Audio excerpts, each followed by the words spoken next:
Monday, October 20th, and here we go on Damon Bruce Plus. Just went over 48,000 subs. Thank you to all of you who are subbing. Thank you to all of you who keep on coming back, supporting this channel on a near daily basis. It means an awful lot. Thanks for the supers. Thanks for the likes. Thanks for the thanks for the stickers, all that stuff. It really it's growing, it's working, and I thank you so much. Over 35 million lifetime views now here on the Plus. Over 1 million man hours wasted by humanity watching this nonsense. Thank you so very, very much. Means an awful lot. We're brought to you, as always, by Ike Sandwiches, the delicious sandwiches you're going to find in the United States of America. And oh my gosh, we're coming up on his 18th birthday. 18th birthday as one of the greatest sandwich shops of all time. I really, really hope there is one near you. And if not, I hope there's one coming soon. When there is, sign up for that Love Rewards program and you start earning your way towards free sandwiches. Is there a frequent flyer? How many Guinnesses I order? I get like frequent flyer miles for more Guinness. Maybe the Dubliner West portal should start that. Because I love the Dubliner West portal, and you will too. It's where we had our Plus Mania just a couple of weekends ago. Kenny and John treated us great. We love the Dubliner West portal. Muni picks you up, drops you off right out front. The Guinness is right. And let me tell you, unfortunately, I was not right last night about Mac Jones throwing 2 touchdowns. The over was 1.5. I took the over in my sleeper parlay, but I had an awful lot of fun, and I did so responsibly. So it's cool this morning. So is Sleeper. You're going to find out why quickly. It is America's, the world's fastest growing fantasy site. Daily, yearly games all year long. The double Monday night football game that's coming up tonight is just begging you to check out that $100 deposit match up to $100 using promo code Damon on the link in the top of the description of this video. You get a free 20 just waiting for you. Go play for free right now. Free $20 entry over on Sleeper. And we thank them very much for being a sponsor this season as well. So, stop me if you heard this before. The 49ers live to fight another day. There's a lot of people who just want to declare this team dead every day. No matter the injury, they're not going to survive that. As I said with Larry on Wake Up this morning, you've got a certain group of content creators, and I'm not picking fights with anybody. I don't care anymore, all right? I'm going to do my thing, you do your thing. But I'm going to tell you, if in your favorite content creators' vocabulary, you hear the words cooked and washed more than any other evaluation of what the Niners really are, what are you watching? This team is not cooked, nor is it washed. You know, there's a lot of laundromats here, a lot of open kitchens trying to declare the Niners cooked or washed. Neither is in play. Christian McCaffrey, man, that guy is cooked and washed. No, he is not. This 49ers defensive line, you know, without Fred Warner cleaning everything up, without Nick Bosa out there, they are cooked and they're washed. Nope. Not against Atlanta, they weren't. That was the best night on the line of scrimmage that the 49ers have had this year. George Kittle showing up, making that happen is no coincidence. And we need to watch more game film today. At least I do. And this is a team that might have a new center now because Brendel got hurt. And when Hennessy came in, I think there is a legitimate argument to say that things got better. Things got better with Hennessy playing center for the 49ers. And I'm not saying Brendel is a bum, but I do think he is replaceable. I don't think he gives you unreplaceable football, and you might even have an upgrade here. So it'll be very interesting to see what the 49ers' internal conversations are this week, and the internal conversation will once again get back to the quarterback position. Who you going with in Houston? You know, Mac Jones might not have had his most impressive game backing up Brock Purdy, but he got the job done. He's good. There's no denying. He's good at this. I don't think there's much denying, even though some people do want to deny him how good he is, that Brock Purdy is good at this. I even think better at this than Mac Jones. But under the circumstances and given that toe, I would go back to the Mac Jones well as long as it's producing W. And I don't mean water. I mean wins. And we got wins. And when the 49ers have run into losses, well, it really hasn't been on the quarterback. It's not. This is a pretty good football team.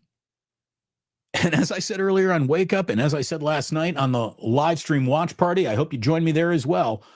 Wide open is the only accurate description of what we're looking at in the NFL right now. It is the most wide open I think maybe the league has ever been in my lifetime. I'm not trying to sell you something that's there to keep you tuned in, keep you, I want you to keep watching, so I'm going to pretend things are better than they are. No, it's not what I do. And I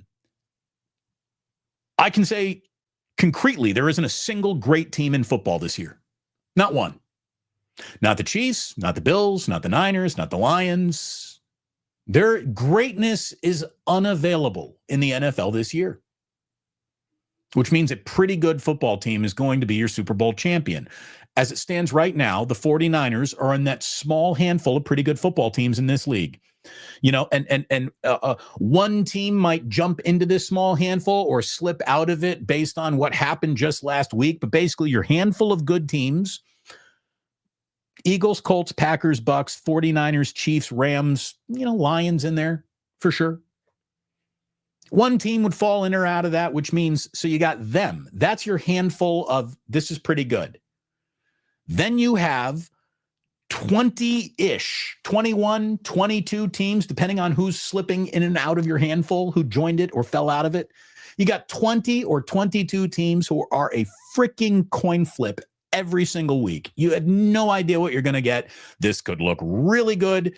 This could show up and get shut out this afternoon. This could be Jacksonville looking like it might be a playoff team, then going to London and being awful.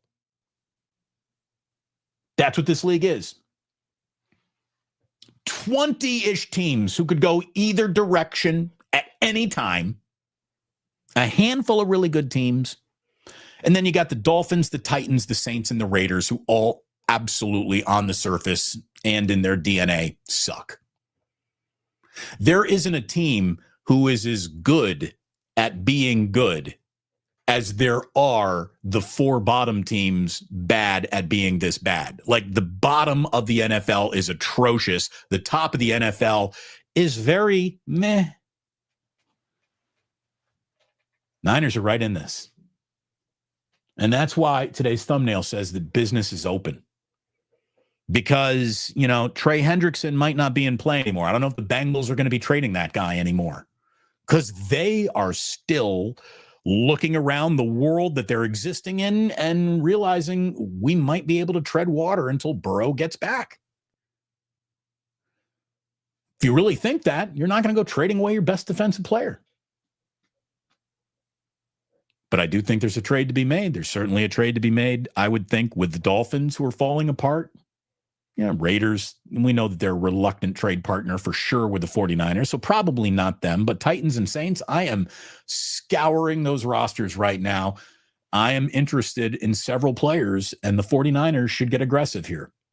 Because I don't think the players that they could add to even improve this situation are so cost prohibitive that you're selling off parts of the future too. I mean, I'll give you a fourth rounder for a D end who can come in and play. Fifth rounder for Cam Jordan? Instantly. Done. Well, Cam's only got a handful of games left. That's cool. There's only a handful of games left in the year. Actually, that's not even true. There's more games left in the year than we've already played. We ain't even at the halfway point yet. So there's a lot of football left. And it is wide open. And the 49ers just did something that I didn't think they were going to be able to do. I mean, I really said maybe the prescription that the 49ers need to fill out for themselves is to go full on Mike Leach, Texas Tech, say this running game is not really working. We're risking hurting Christian McCaffrey more than we are gaining yards to help win tonight. We're just running him into the back of an offensive line that's not getting the job done. Maybe it's time to throw 10 running plays that really aren't going anywhere away, substitute 10 more passing plays where something might happen. And I thought that that might be a direction that the 49ers are going to lean in. And then the exact opposite happened. The exact opposite happened. You had the 49ers coming out and using their scrimmage monster in better fashion than the Falcons were able to use their scrimmage monster in Bijan Robinson. Christian McCaffrey was the best player on the football field by a wide, long country mile last night. He was incredible. This guy is one of the greatest football players you've ever seen, I've ever seen. Christian McCaffrey is a beast. He's washed. He's cooked. You don't know what you're even looking at. That guy can play. You block for that guy, you're going to win. Christian McCaffrey is an ultra competitive, winning football player. Period. Guy's incredible. He's one of the single greatest San Francisco 49ers of all time. And with all due respect to Roger Craig, with all due respect to Frank Gore, he might be the greatest running back in team history. Hugh McElhaney and freaking Joe Jet Perry. I love you guys. Warm memories, right? Well, I don't even have memories of you guys, but how about this? If you decided to go with Christian McCaffrey over any other running back the 49ers have ever had, you're going to be in great shape. You're going to be just fine. McCaffrey's awesome. And Kyle's good at this. I mean, he's good at it. Great at it. Great at it means he's already won a Super Bowl. Okay, I'll hold off on great, but he's really good at this. And Robert Saleh is really, really good at this. Robert Saleh is probably not going to be here next year. Gus Bradley is going to be elevated to your defensive coordinator because he's doing a hell of a job too. This defense keeps everything in front of it, all of it. They keep everything in front of it. They didn't allow but one explosive play last night to a team that is full of young, explosive players. To a team that just went and beat the Buffalo Bills pretty convincingly. They only scored 10 points. That was a really good defensive effort. That was McCaffrey's best game in 2 years. Mac Jones didn't play great. He didn't have to. The Niners won with a big play from scrimmage from Sky Moore, of all things. They overcame questionable clock management from Kyle Shanahan at the end of that first half. Luckily, Michael Penix Jr. decided that I'm going to throw this ball away and cause a 10-second runoff that's going to prevent us from even kicking a field goal at the end of the first half. How about that defensive line, man? Jordan Elliott was really good last night. Alfred Collins, good last night. Bryce Huff, very good last night. Sam Aquinu is getting better by the snap. I think we need to give up on this season. Sell off all assets and fucking first timers.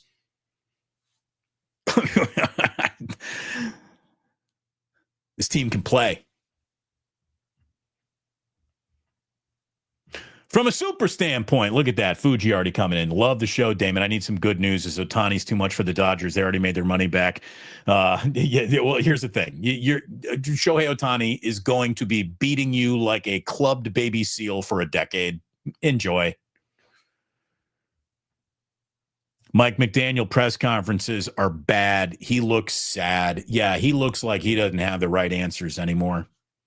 He doesn't. I mean, I think we all know how it ends, and it ain't going to end well. The question is, how much longer does he get?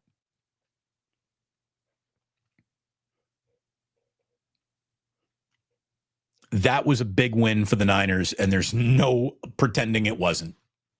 They remain on the lead lap. Tampa Bay loses tonight. The lead lap is 5, not 6. Tampa can become the first team in the NFC to 6 wins. With a W tonight over the Lions. But I'm telling you, George Kittle showing back up in the room and this running game turning into something that it wasn't earlier, no coincidence there at all.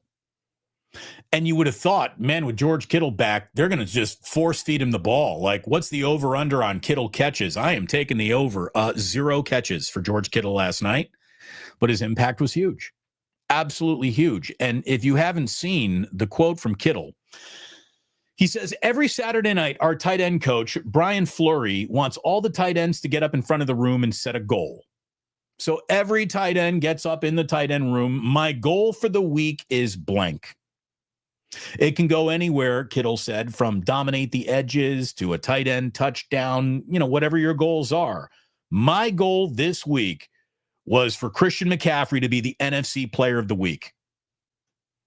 And if I actually called that, that might be the best guess of all time. I think Christian McCaffrey is about to be named the NFC Offensive Player of the Week. He had 200 yards from scrimmage. 201, right? 24 carries for a season high, 129 yards, 2 touchdowns on the ground, 7 catches, 72 yards in the air. McCaffrey's now recorded 465 rushing yards, over 500 receiving yards, joining Marshall Faulk as the only 2 players in NFL history to have 450 or more in both receiving and running in the first 7 games of the season. Marshall Faulk is in that small handful of greatest Swiss Army knives we have ever seen coming out of the backfield. That guy could do everything. And you know what? Christian McCaffrey can too. He's the first 49er player to gain at least 200 yards from scrimmage since former running back Jeff Wilson 6 years ago in 2020, where he had a big game against Arizona right after Christmas. I remember that a little, but only a little because it was 6 years ago and the mind is going. Long past sip of the day, by the way. That is room temperature coffee at best. If you're a 49er fan, again, Fred Warner going down should be enough to sort of ruin your mood in football season. May I interest you in a Tatum Bethune? How great was he last night? I mean, how good was that young man filling in? You find me bigger shoes to fill. Hey, what we need is for you to be the understudy for arguably the best middle linebacker in all of football, who can play in every single direction, who's as good going north-south as he is east-west. He can cover anyone coming out of the backfield. Bijan Robinson is probably going to be a real tough first night at the office for you, Tatum Bethune. He leads the game in tackles. He's around the ball all the time. Very impressive. You want to talk about some skullduggery? The way that they coached up Bethune was great this week. They showed Tatum Bethune, who wears number 48, first year Fred Warner film. Here's Fred's first game ever. Look at Fred. No dreads to be found. I'm going to rock dreadlocks coming off BYU's campus. I don't even think they allow dreadlocks at BYU. The Fred Warner rookie year, he wore number 48, and he was out there playing pretty well, but nothing to write home about. You didn't see the first game of Fred Warner and think, I'm looking at Patrick Willis 2.0, Navarro Bowman 1.5.0. You didn't think that. They showed Bethune the tape and said, you are better today than Fred was when he played his first game. We're not saying you're better than Fred, but you are more ready to go today on day one than Fred was on his day one. So go get it, kid. Bethune showed up to the game wearing an old Fred Warner jersey. Maybe Fred even gave it to him. Maybe this is the jersey from my first game. I don't know where he got it. It looked nice and clean. I'm guessing all 49er players have access to whatever 49er jerseys they might want. Not hard to get. Go down to the equipment room and be like, hey, man, sew me together a Fred Warner rookie 48 jersey, please. No, they're like, yeah, okay, we'll do it. You're on the team. What a great mindset to install in a young player who needs a little confidence boost in a big game. And that was the trade that the Niners need to make at the November 4th deadline does not need to include a middle linebacker. I think Bethune's got it. I think Bethune has got it. Speaking of that kid's got it, how about Chase Lucas? Feel free to pick it off just to, give the 49ers their first interception in a long time. But what a play he made on 4th down. I mean, that was 4th and ball game. And he made the play, and that was ball game. Chase Lucas being shot like a bat out of the hell a couple times by a picking and choosing when to blitz Robert Saleh, and it looked like he picked and chose his moments very, very well. Robert Saleh had an awesome game. The 49ers defensive front did it. They got the job done in major fashion. The Falcons had 10 points last night. That's it. The 49ers are going to win an awful lot of games when they only allowed 10 points. I didn't honestly think that they had you only scored 10 left in them. With no Bosa, no Warner.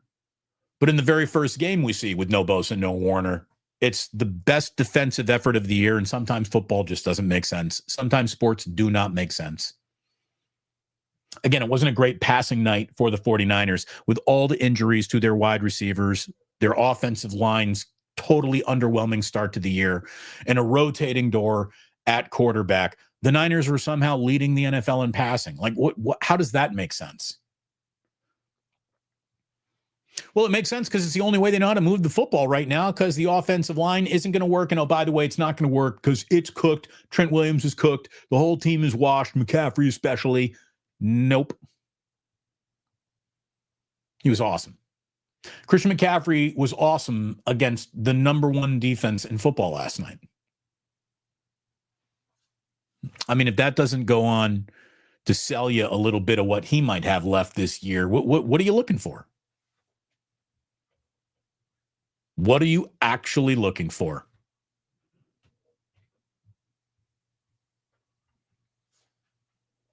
Bryce Huff. How good was Bryce Huff last night? He looks fat. My dad used to say about Ferraris, Corvettes. He's like, the reason why that might be the greatest car ever built is because it looks fast when it's parked. Seriously, you look at a Ferrari in a parking spot, it just looks fast. Absolutely just looks fast. Bryce Huff, in his pre-snap, I'm coming, hands in the ground pose, as he's getting ready for that snap, he looks fast. He just looks like he's going to be fast, and he is. He was last night.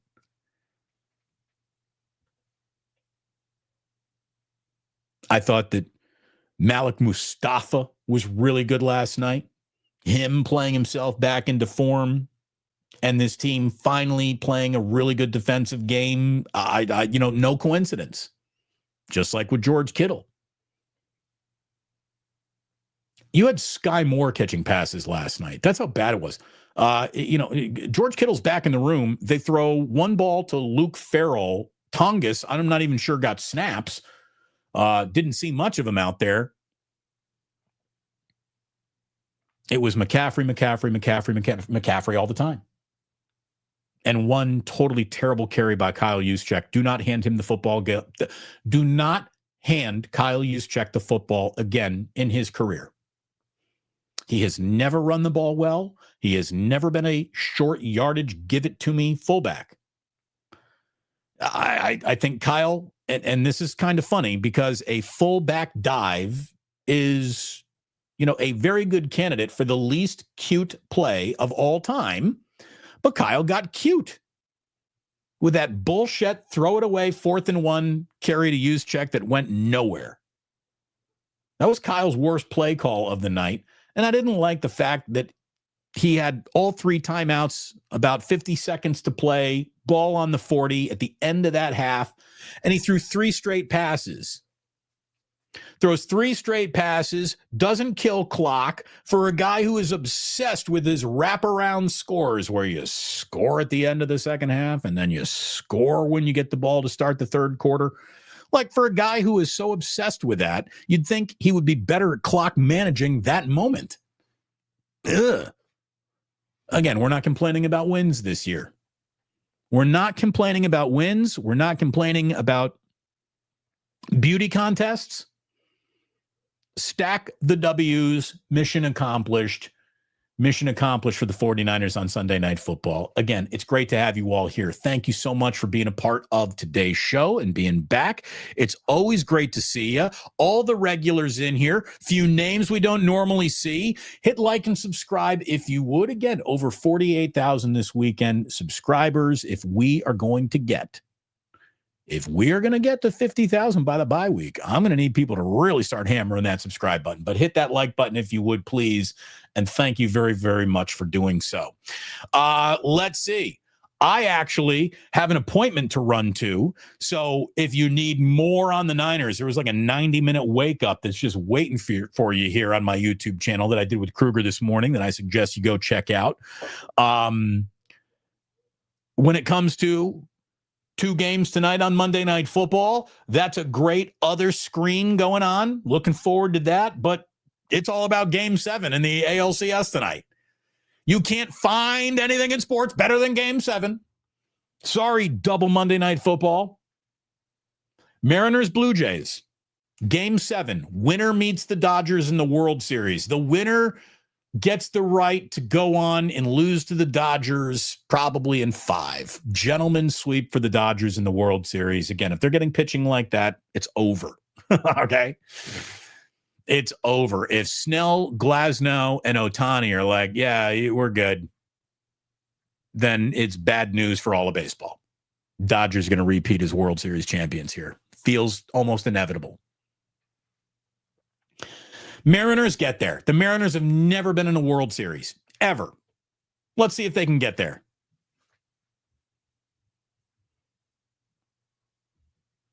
By the way, welcome, Slavic Niner. A member here supporting the channel. Welcome, Quesadilla Thrilla 71.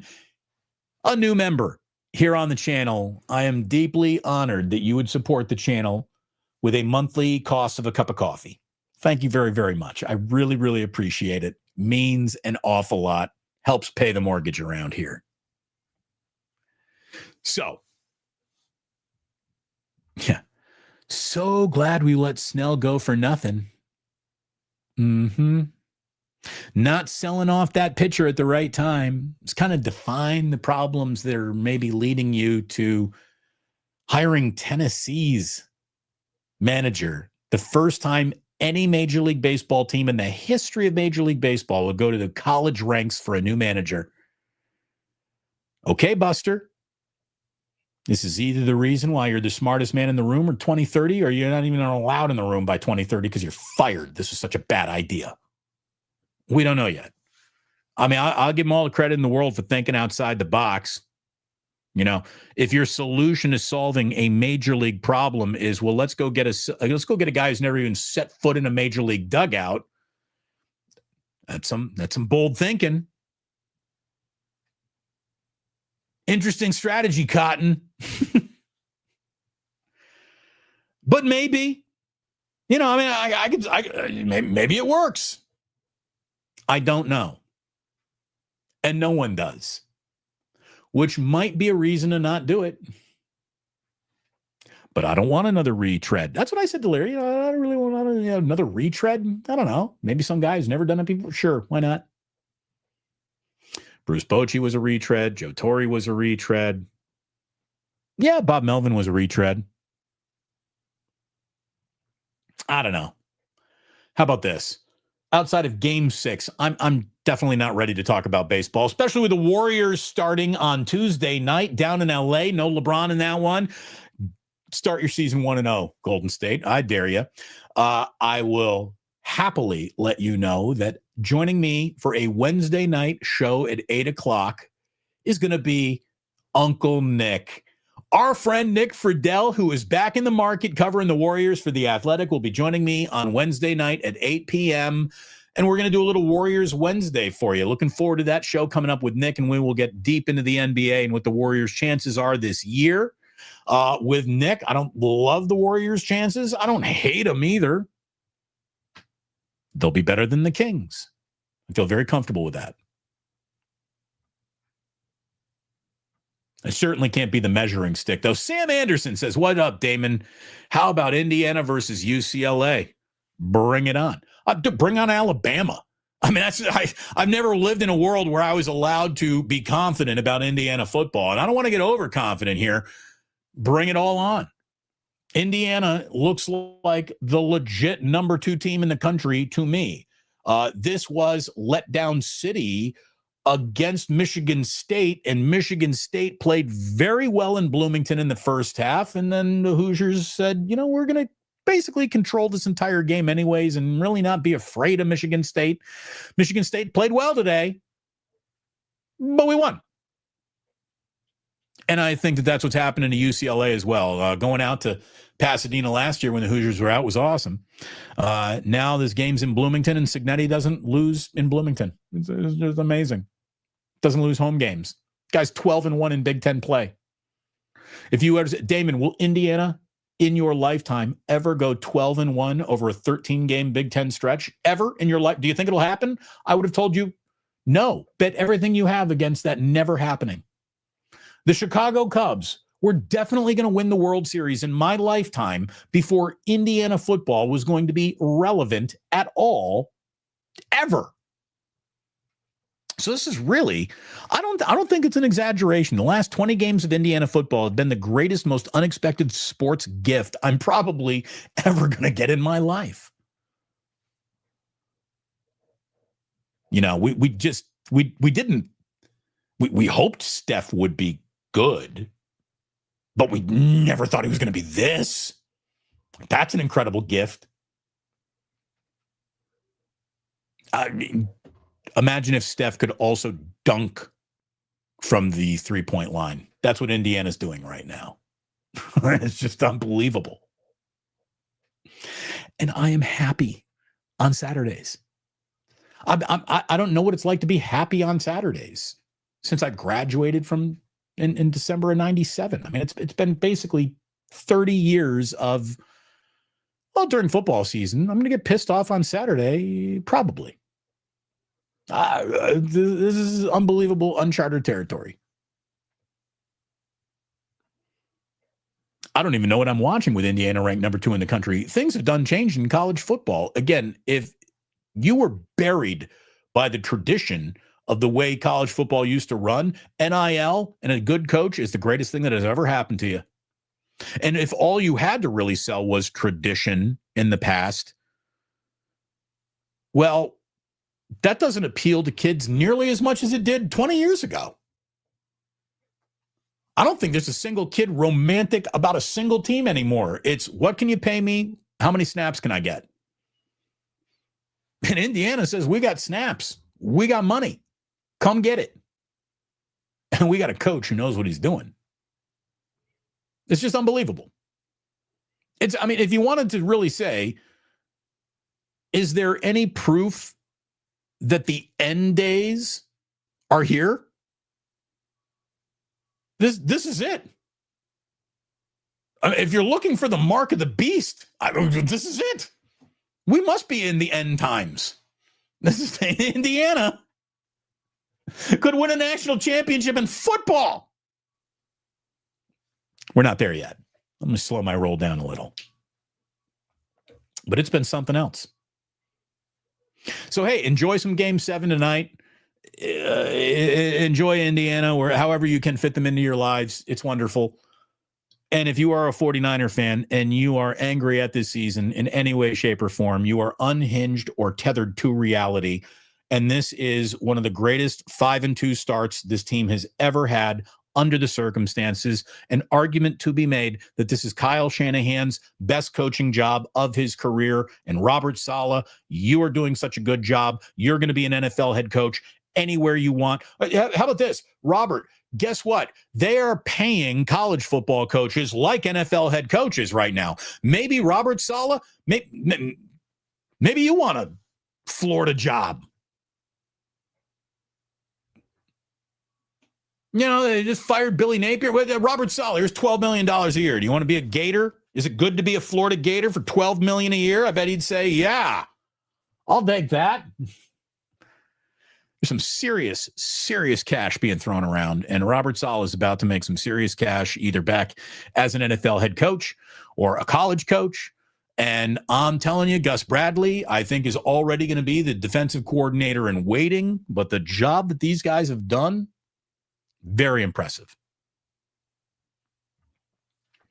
The defense won that one for Fred. Still no interceptions. Yeah. Excessive 0-3. Love to see a pick. They're just saving it for next week. Get that pick against a questionable Houston offense. And that Texans defense is so good, you're going to have to steal a possession maybe in that game somewhere. So go ahead, pick one off. Chase Lucas, this time, clamp your hands on that football.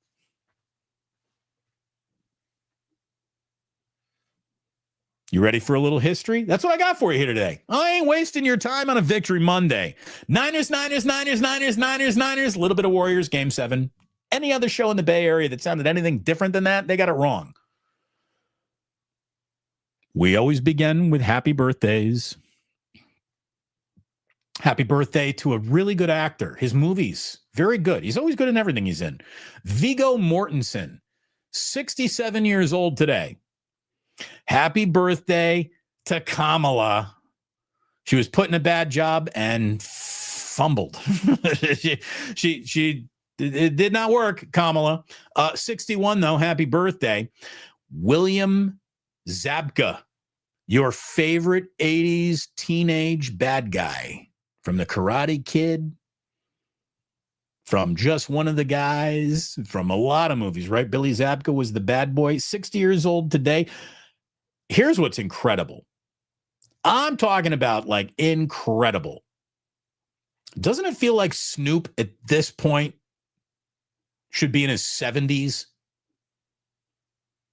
Snoop Dogg is only 4 years older than I am. He's 54 years old, and Calvin Broadus turns that today. Happy birthday, Snoop. I'm sure one will be twisted up. John Krasinski from The Office, Jim, 46 years old. And we don't do posthumous birthdays unless it touches my heart. And this one hurts. And it's going to hurt you too. Today would have been Tom Petty's 75th birthday. If that doesn't make you break down a little. I mean, I love Tom Petty very much. I miss Tom Petty very much. Very few artists who I can honestly say, I think I like everything about this guy. I like his band. I like him. I like his music. I like his evolutions. It's a shame we don't have Tom Petty, who would still be kicking ass at the age of 75.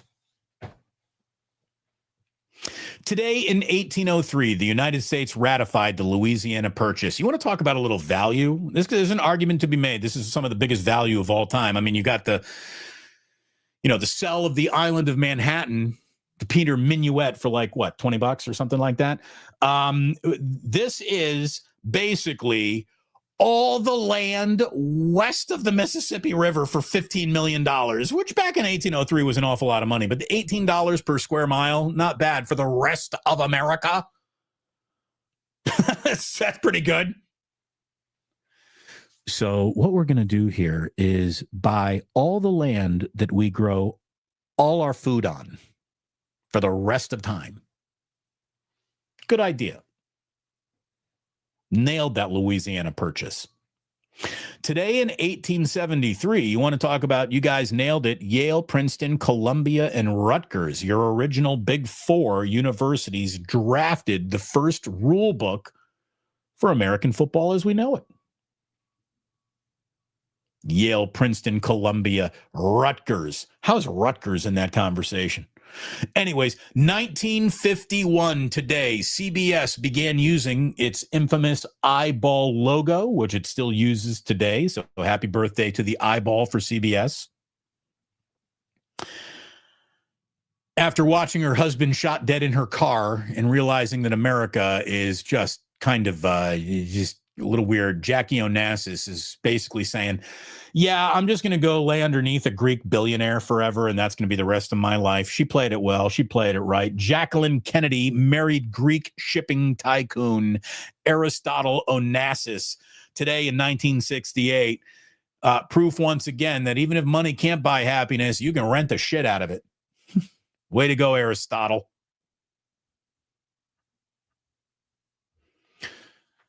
Is there a single piece of architecture that is more identified with a country than the Sydney Opera House? I've never even been to Australia, and I think I'm willing to give that to Sydney. I think the Sydney Opera House defines Australia more than like the Empire State Building defines the United States or anything like that, you know? In 1973, Australia's Sydney Opera House, which was designed by a Danish architect, Jorn Utzon, won an international competition in 1957, and today, the Sydney Opera House was officially dedicated and opened by Queen Elizabeth on this day in 1973. Happy 52nd birthday to the Sydney Opera House. Oh, this one hurts. Today in 1977, Steve Gaines, Casey Gaines, and Ronnie Van Zant died in a plane crash in Mississippi. And Leonard Skinnard, who I know still exists, was never the same. Leonard Skinnard's plane going down with Ronnie Van Zant, Steve and Cassie Gaines in it, changed music forever. None of those guys were even 27 years old. That was a tough day for music. Today in 1991, it was a really tough day over in the Oakland Hills. 25 stubborn people who would not leave their houses were killed in the Oakland Hills fire. I wasn't living in the Bay Area in 91. I was still in high school in 1991, but I do remember watching highlights of the Oakland Hills burning behind the Oakland A's game, because this was pre-Mount Davis. I remember that. I remember the Oakland Hills burning. Today in 91. Today in 2001 at Madison Square Garden, they staged the concert for New York, which was the big tribute to 9/11. I remember that concert starting with David Bowie just sitting humbly, like I think even barefoot, on the stage at Madison Square Garden playing We Could Be Heroes, like on a Casio keyboard. It was kind of haunting and all stripped down. I remember that. Again, I don't know who decides these things, but today is National Chicken and Waffles Day. I don't know who was the first to put those two together. I'm glad it happened. What really makes that whole thing sing is maple syrup, though. You know, maple syrup is kind of what unites chicken and waffles more than anything else, because it's really good on both things. As I'm watching my son's palates develop, this is the weekend that I think Jack understood. Oh, a little bit of bacon and a little bit of pancake together on your fork is a really good bite together. You don't just have to go individual there. You can put things together and eat. Like I saw his ratatouille finally seeing colors moment when he had pancakes and bacon together.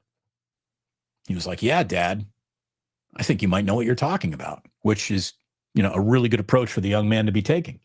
Let's see the other thing that is happening today. It is National Office Chocolate Day.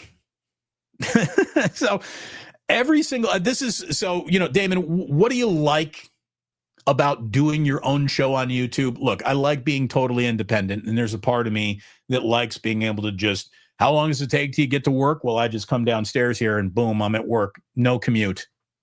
My commute is a flight of stairs. There's a part of me that likes that. There's another part of me that misses going into the office and hallway and water cooler conversations and in the studio and talking to producers. Like, I'm always going to miss that. Thursday, by the way, this coming Thursday will officially be my on-air debut on KNBR 20 years ago anniversary.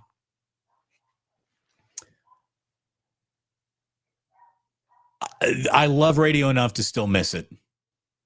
I really do.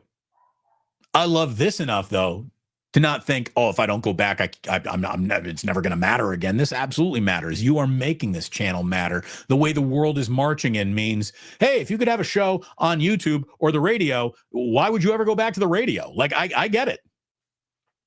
I'm still going to always love radio, though. And again, I'm a social person. I like being around people. Office Chocolate Day. Every single office has one person in their office at their cubicle whose bowl of snacks on their desk is the only reason why you really stop by that person's office.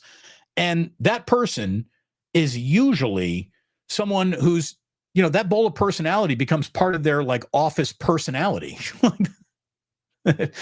But for this bowl of candy on Sally's desk, do we even really need Sally here?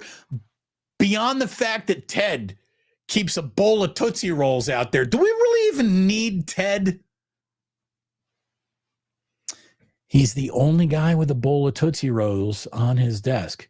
Sally is the only one spending all year long giving away like bite-sized Snickers on her desk. These are crucial, valuable employees. Can't let them go. Both these people would have been laid off.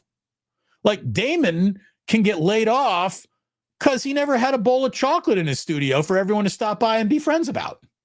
That bowl of chocolate is a very, very important thing for some people in there. And maybe I'd still be on the radio if I had a bowl of chocolate in my studio. But either way, to those who offer up the office chocolate snack, thank you. Thank you so very much for watching today. Thank you for being a part of yesterday's live stream. If you were around, again, we had some new channel members come in today. 2 new members. Hello, Quesadilla Thrilla. Hello, indeed, Slavic Niner. We've got a couple more supers came in. Again, we got that one from Excessive. Thank you. Barry Ford saying, bang, bang.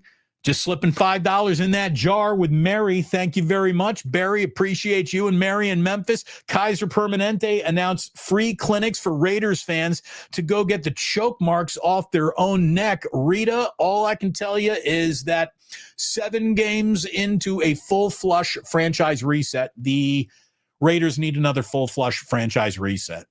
I totally got this one wrong. I thought that Geno Smith and Pete Carroll were going to bring a level of stability to the Raiders, that even if they weren't a good team, they would at least stop being the biggest group of, players stepping on a rake.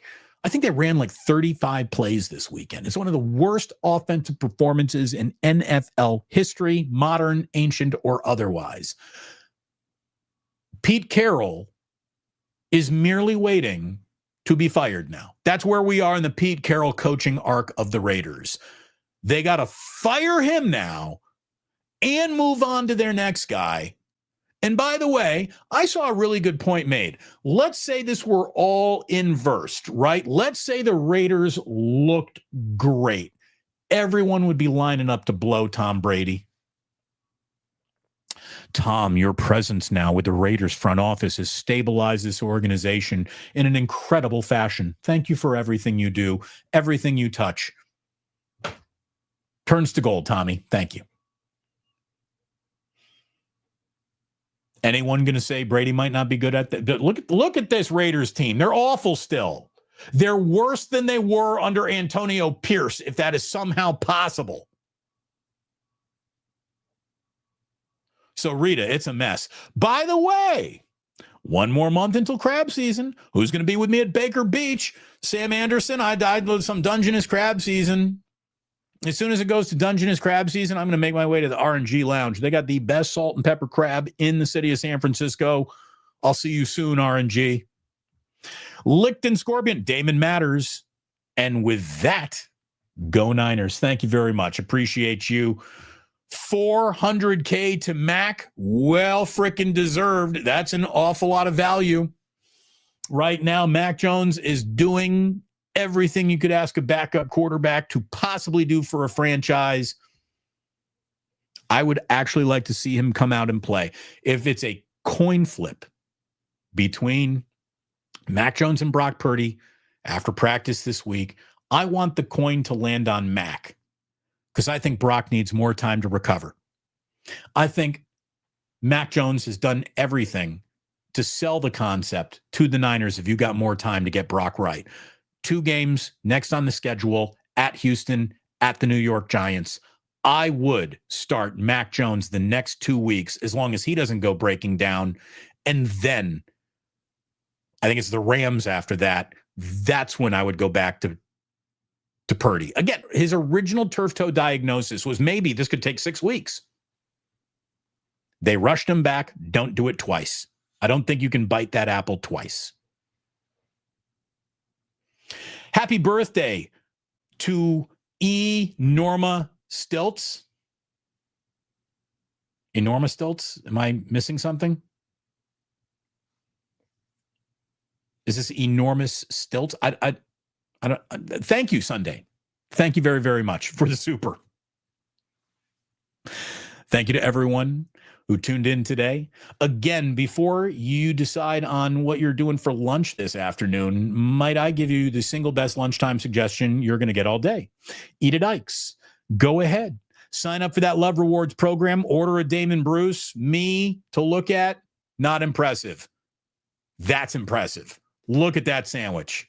Yum, yum, yum, yum, yum, yum, yum. Go get me, eat me today for lunch. You'll be happy that you did. Again, our good friends at the Dubliner West Portal are always there to help you wash it down with the most perfectly poured Guinness you will find in the city of San Francisco. And my friends Kenny and John just run a great bar. Where are you watching Game 7? Maybe head to the Dubliner tonight. Where are you watching double Monday Night Football? Where are you watching that Warriors season opener on Tuesday night? Check out the Dubliner West Portal. Love those guys.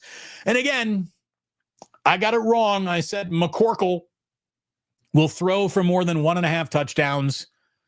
He didn't throw for any.